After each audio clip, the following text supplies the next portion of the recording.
China has been the economic miracle of recent decades, but is it running out of steam? And why does this matter for the rest of us? Let's just rewind. China's economy is 42 times larger than it was in 1980. The country relied on cheap, plentiful labour to become the largest manufacturer and exporter of goods on the planet, accounting for a fifth of global trade. But growth has shifted down a gear.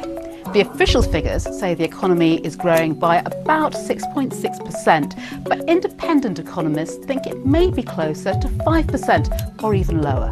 Whatever the true figure, 2018 was China's weakest year since 1990. But why? Well, as the country flourished, so too did the wages of its workers. So it lost its competitive edge to the likes of Vietnam, the Philippines and Bangladesh. To counter its reliance on exports, China is now focusing on its home market, which means part of the slowdown is intentional.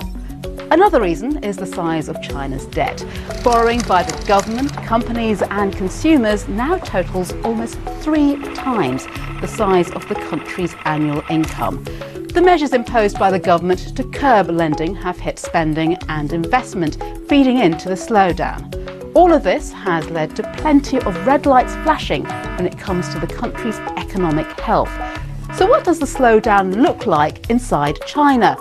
Let's start with manufacturing. Activity in that crucial sector, which makes up 2/5 of the economy, contracted for the first time in 2 years in December. Then there's raw material prices. As the world's factory, China dictates the price of many industrial metals and other commodities. Some of those prices are falling as demand wanes. Households are feeling the squeeze. Their spending is going up by less. Retail sales are expanding at their slowest rate in 15 years. Even car sales are falling for the first time in 2 decades. And although such numbers should always be treated with caution, investors are worried.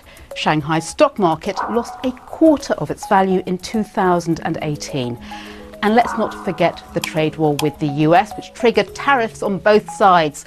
While its impact so far has been limited, the threat of escalation remains a serious risk, not just to Chinese, but world trade growth.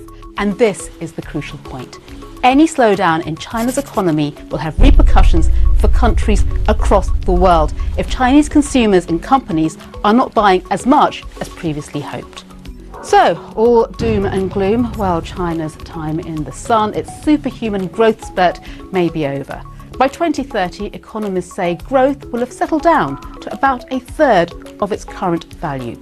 But even that would be enough to ensure it overtakes the US to take pole position as the world's largest economy.